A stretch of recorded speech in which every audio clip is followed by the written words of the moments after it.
Kind of like the Alliance draft a little bit better in terms of just like ease of execution, but it's very hard to count out OG when they're playing so well and they have a lot of extremely signature heroes on their side. Prepare for battle. Oh wait, sorry. 1 second. Get a bumper out.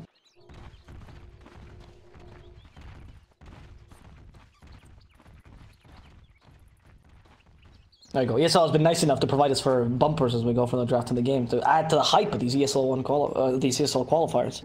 Production quality.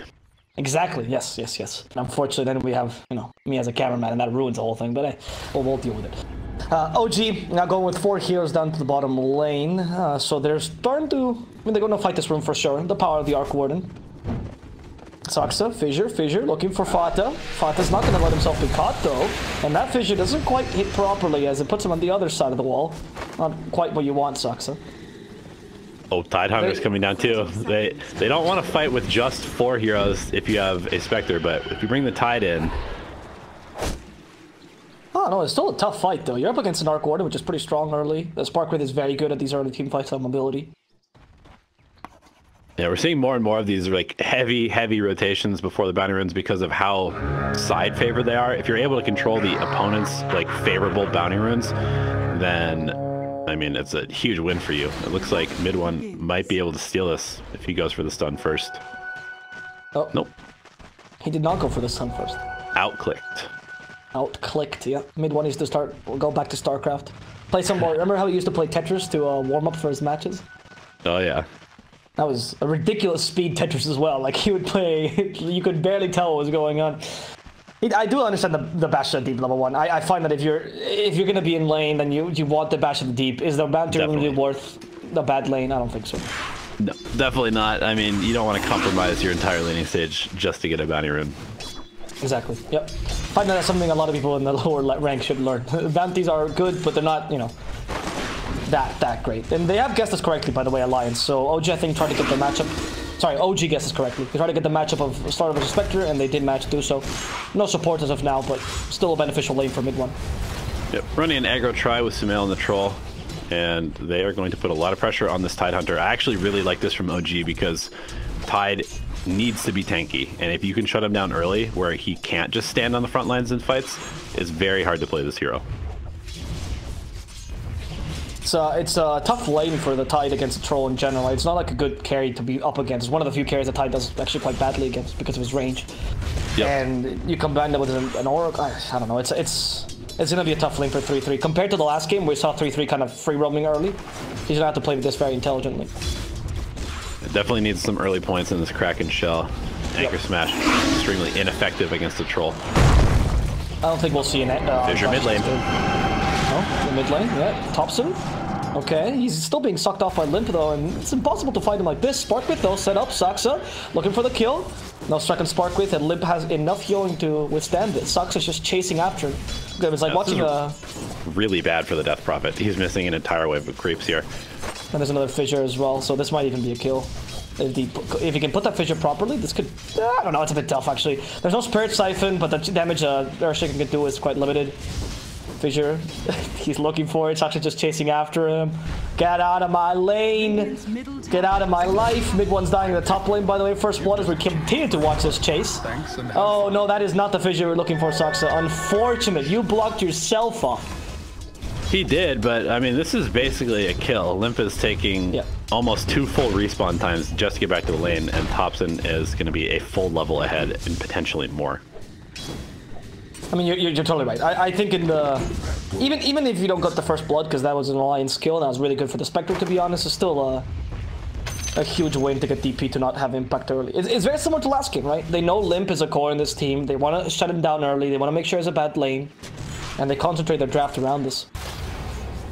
Yeah, I think he's one of those players that has struggled in the past when facing like high pressure situations, and especially when he is the one that's being like focused and shut down.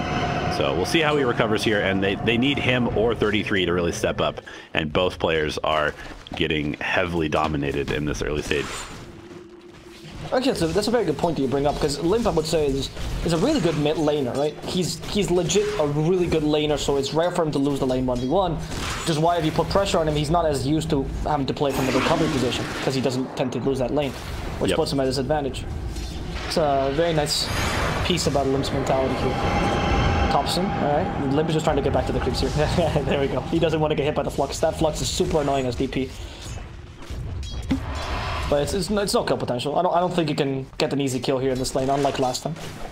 Yeah, the smoke wraparound from Hanskin, I like this play a lot. They need to start pressuring Topson. We'll see the cast spike. Nice, Burst Siphon's ready as well. Only one charge, but should be enough. Topson has no mana, just a Mango and a Fairy Fire. Not even gonna waste it, no point. Shared bounty though, not the greatest thing.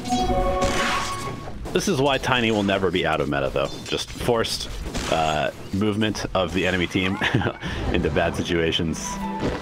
Toss, one of the most annoying spells in the entire game in my opinion. Saxa, he's gonna go down to the Impetus. Fata is working well with this Enchantress.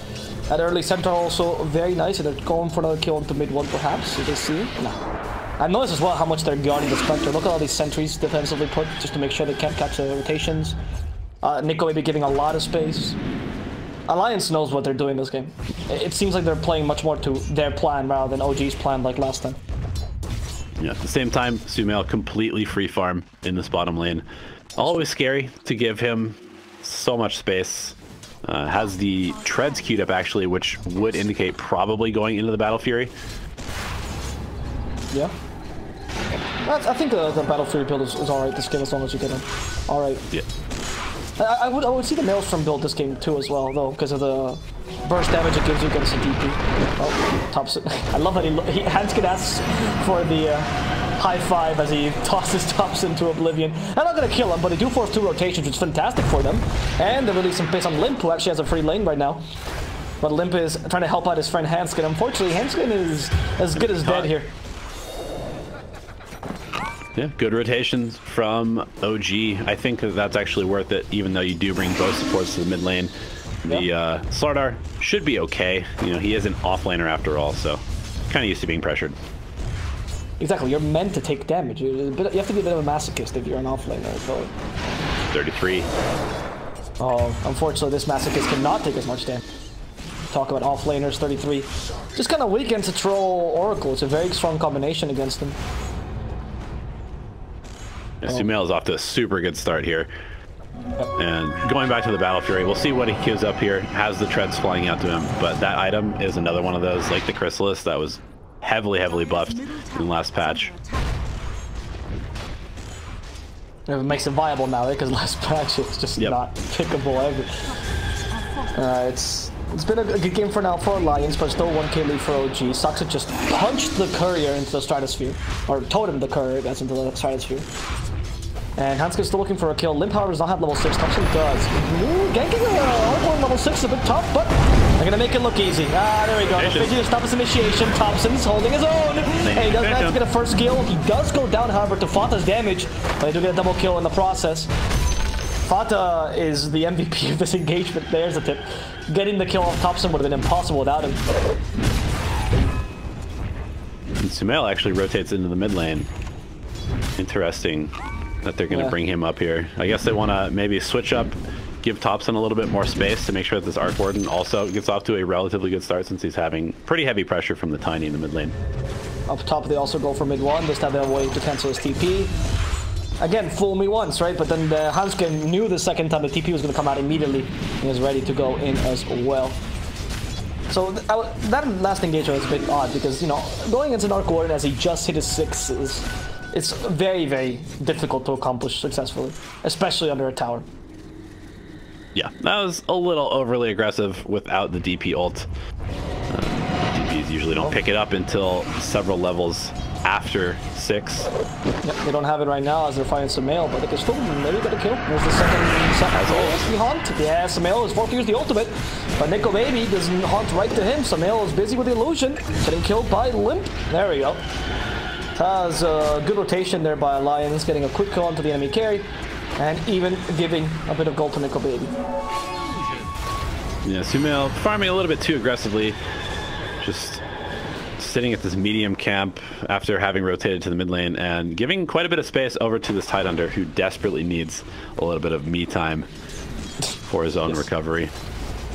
The 3-3 is very poor right now, is what he's saying in nicer words, so he needs to have that farm come up. However, Slardar is not doing too much better, right? 22 to 29 last hits. Actually, Tide is even doing better than Slardar, which is definitely not what they were hoping for when they were drafting Slardar versus Spectre. Nico going for the Soul Ring into Radiance build that we're starting to see very popularized here in the pro scene. Makes a lot of sense. You get nice tankiness, can spam out the dagger with the constant mana from the Soul Ring and get a very nice time on the Radiance.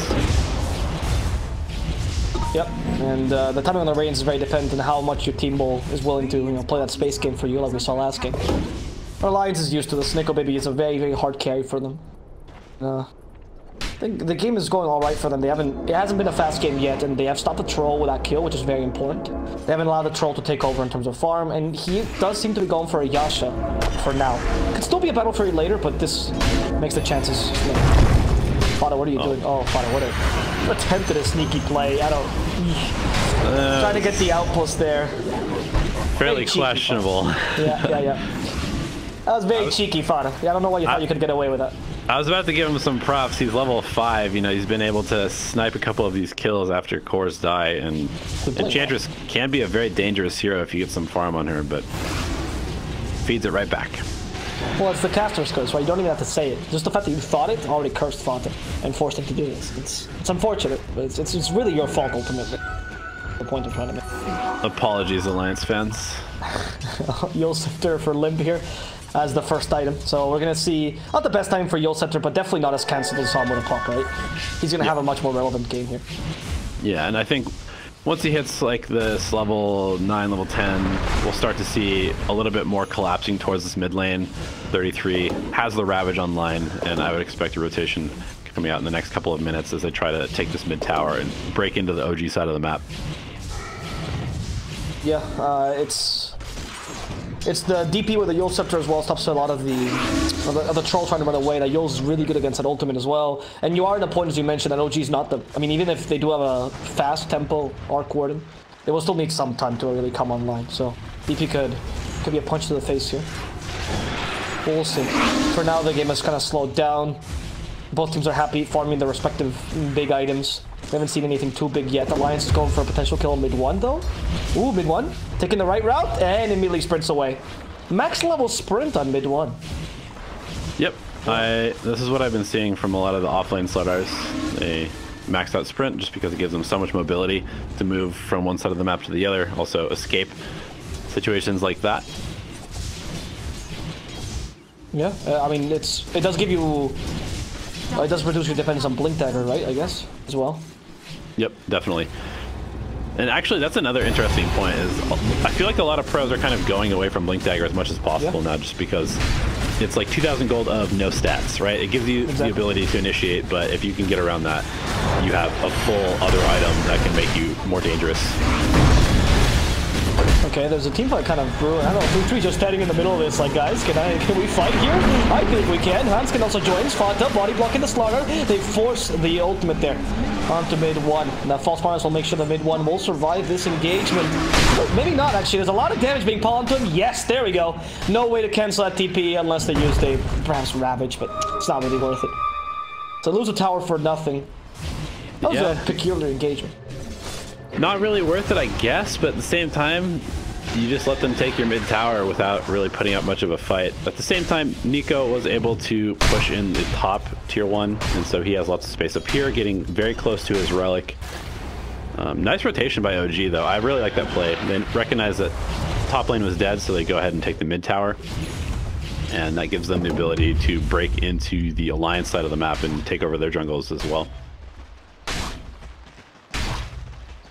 We'll see. Now, as OG starts to probably rotate and try to get some quick kills here, taking advantage of the Slardar, or if they just completely decide to farm here, acknowledge that Nickel Baby is going to become a threat very soon. The troll is going to go for the Battle Fury, as you mentioned. So just Yasha Battle Fury. Yasha for the extra movement speed, a bit of extra power in the early, and then straight for the Battle Fury to really farm up. Yep, and No Tail setting up some ancient stacks. There's the triple waiting for Sumail once he gets that Battle Fury online.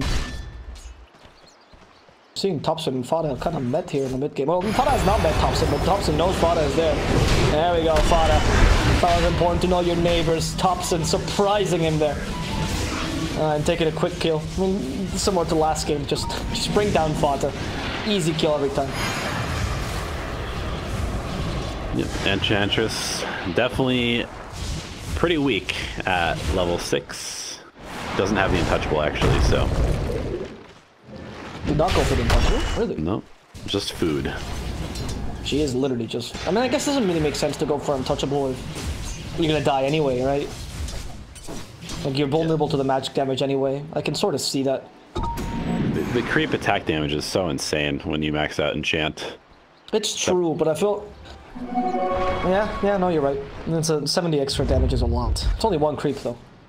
Yeah, you also do have the Tide and the DP to kind of play the tank role, so you don't really want to be the one on the front line as an inch. But as you mentioned, if they catch you, you are food. Fata, I see, is a very big fan of Pilot Die. He likes that position 7 a lot, honestly. Plays a very big, very sacrificial support, which works for this team, to be honest. Often. Yeah, 33 tends to be a more farm-oriented offlaner.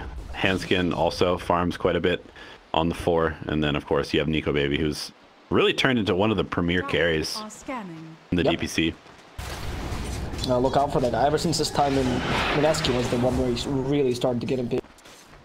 I remember that where nobody was caring for them, and then Nico comes out and styles this void over everyone. Saksa. Quick kill. Not too relevant. He got the bounty there, so it's kind of an even trade. Interesting build from Saksa. He's going for Guardian Greaves actually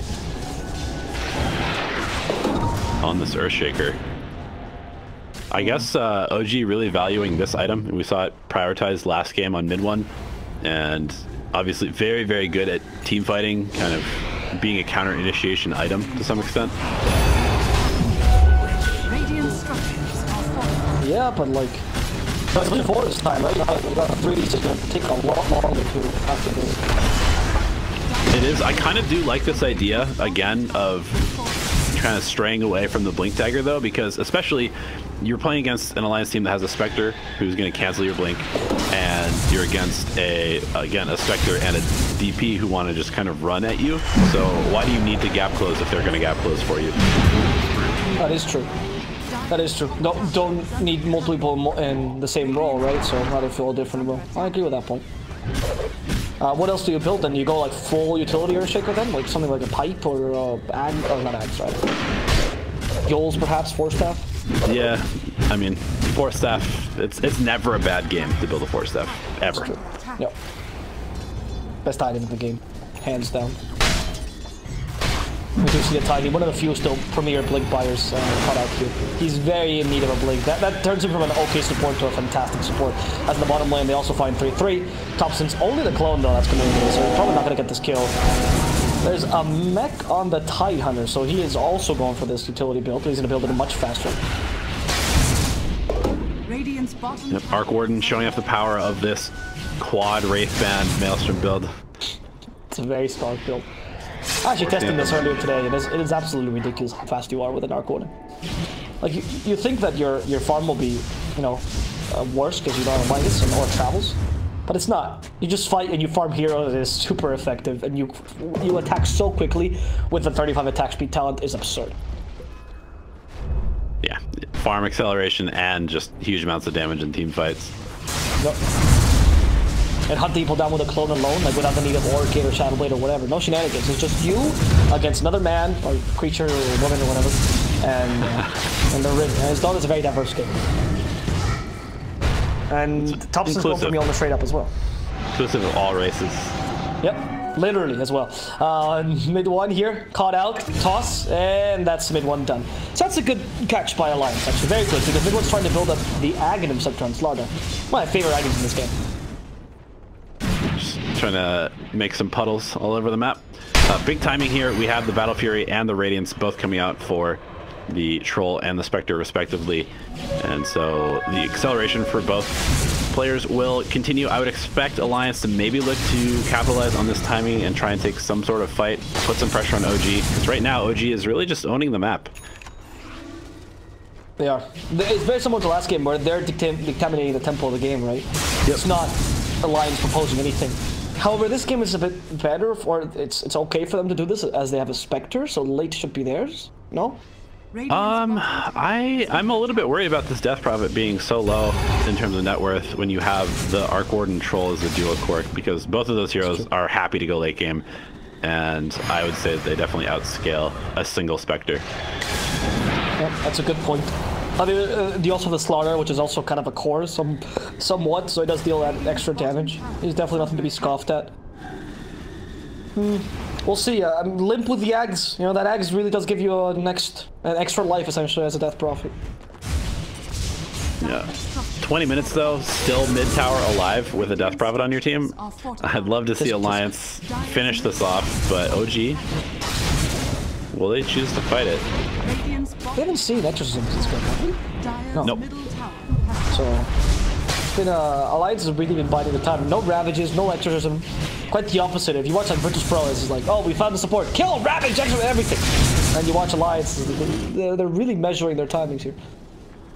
Yeah, I'd like to see them try and use his abilities, you know? You picked them for a reason, and I feel like this pace is definitely favoring OG. They do get the mid tower down for Alliance, and it will allow them to start maybe invading this jungle. They're going to try and get the outpost, but here comes OG.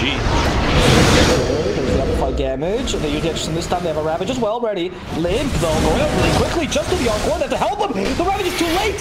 Limp is gone. Where's your damage? Nikolai comes in, but you don't have anything. The Echo Slam is ready as well. And the Control Handskin and the Tidehunter sitting mid one. In the backlines, there's nothing this Spectre can do. She's been rooted to the ground perpetually. Fighting 3-3 as the next target here as well. Thought they get rooted because of 3-3, though. They did not see him 3-3 brought him to his doom. That's a team wipe. Team wipe and a Roche. I struggle to see how Alliance comes back into the game. I don't want to be one of those casters that calls it 20 minutes into the game, but that was an absolute disaster. Really, really, really poor coordination on the side of Alliance. Communication completely lacking. There is a Mjolnir on this Arc Warden. There is an Aegis on this Troll. And OG are just going to absolutely decimate the buildings on the side of Alliance now. I don't know if you could catch it on my tone of voice, but that was a complete incredulity as I watched that team fight unfold. I could not believe what I was seeing. The initiation kind of awkwardly by the Death Prophet and the Tidehunter. Started to come a bit late. Samael just controlling him. I mean, this could be a good kill on Samael, but you still have the Aegis ready. And No-Tail's helping him from behind. Nah, you're not catching this boy. Okay, there's the Yule Scepter. Never mind. I spoke too soon. Samael, I go down here. He's gonna come back with a battle trance. Oh, they missed the attack at the end. There we go. The Aegis is taken away from him. But Topson from behind. There's an ultimate. There's no ultimates for Alliance. Oh, that fissure. I don't care if you can dispel things. You can't dispel Hard Rock. As 3-3 is tossed to safety. Hanskin being the sacrificial lamb of this engagement. They're going for more. They lost the Aegis and they want to avenge that dead shield. Hoping for 3-3, but mid one doesn't have the mobility, unfortunately. Oh, that's a long-range fissure, but not enough. Alliance are extremely cooldown reliant, and so they need to be super careful when they step out of their base without any of their big ultimates on the cores. I mean, their OG was fighting without any of their big ultimates, right? No clone, no battle trance, no Oracle Slam, and they had no trouble. No trouble whatsoever. Oh, Nico baby. Stepping out of your base is dangerous right now. He has Spectral Dagger, but they see him. Had enough time. They had the bash, plus the Slithering Crush. Nico baby is trying to get away. They stops him back, but it's impossible. Mid one. Just crumbling. Yeah. Alliance look mid one with the puddles of water. Try fighting as this man. This is a real tank now. Okay, never mind. It's not like last game. This is not the Darkseer game. You can be killed. All right, OG. I mean, No-Tail has literally just been pulling creep waves and farming bottom. Just not with his team at all. So, a little over-aggressive from OG. Yeah, it was. That was. I agree. But, I mean, you do get killed on the Spectre, so even then, it's an even trade, honestly. Spectre for Slaughter, yes, is kind of fair. True. True. You have Scotty almost done on Samael as well, so full stats build. When he man-fights you with a Scotty, I don't know how you're going to beat that.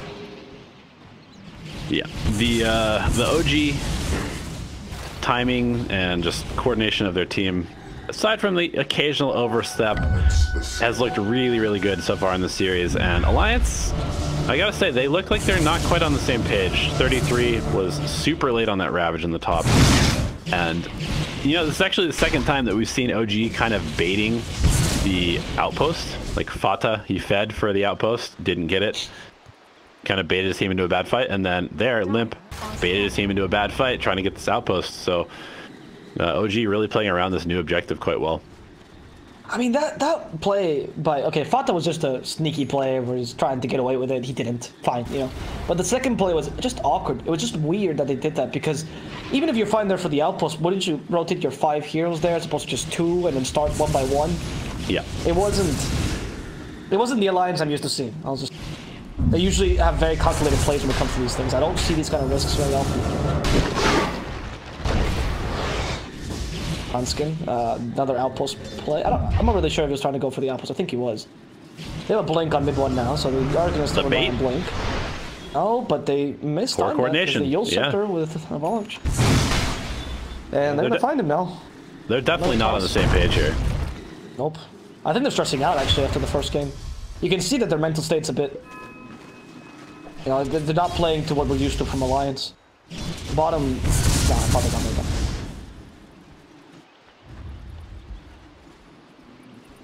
No, elevated. This does not smell good for Alliance. You said it before. You know, you want to call it. I don't like calling it either early, but it's been a tough game for them. Yeah, I just think that they're so cooldown reliant, right? They've got Haunt, they have Exorcism, and they have Ravage, and all of those, you know, they can take 1 fight every 2 minutes basically, and after that, it's kind of just playing the farm game, which is not boding well for them because there's an Arc Warden and a Troll with a Battle Fury out farming them. And also they get caught out constantly by an OG that is always looking for these quick kills. It's the second time this happens to Nico Baby. And, oh, now you find Limp. Limp could also be caught out. This is not good. That is both your most important cores. Here comes Hanskin again, so the attempt to save, but there's only so much you can do, Hanskin. The Ravage is forced to be used, and they're going to fight here with Exorcism as well. But the Echo Summon is ready. Limp is going to get crushed. Sucks even survives this whole engagement. And 3-3 goes down as well. I mean, this is not how you're supposed to play with these cooldowns. At all. Yeah, OG has just taken it, you know, it's very scary to watch too because they're playing a much slower paced tempo draft, but they are playing it in an up-tempo way where they are just dictating the pace. Their movement around the map has been better. They have been forcing Alliance to play reactively instead of aggressively with their cooldowns, and it's a very dominant performance coming out from OG. It is. OG will be able to take a tower down bottom as well. Tier 3, Fata, chasing. Okay, they can find him though, so they're in crush. Goodbye, Fata. Hanskin's also the target. Mid 1 looking for this as a Fortune's End, and Samael will ensure that Hanskin goes to the grave. Okay, Alliance, I mean, attempt to fight this, but there's no Ravage of a Haunt at least. There's the Haunt, and they use the Haunt immediately. But they stop Hanskin right in his tracks. Nice Avalanche, but Hanskin's gonna die a second time in a row. That's a dive I've never seen. One Death Prof in the same position. He heals herself. They don't time that stun properly, so Saxa will die without doing much there. However, they don't need that stun. Limp has been quartered. He has been slaughtered. There's bits of Limp in my food. And so is Alliance. Yeah, I'm choking on Limp there. Alliance just got taken out completely by OG. There's nothing to be said about this matchup. OG was incredibly superior than Alliance in this best of 3. Yeah.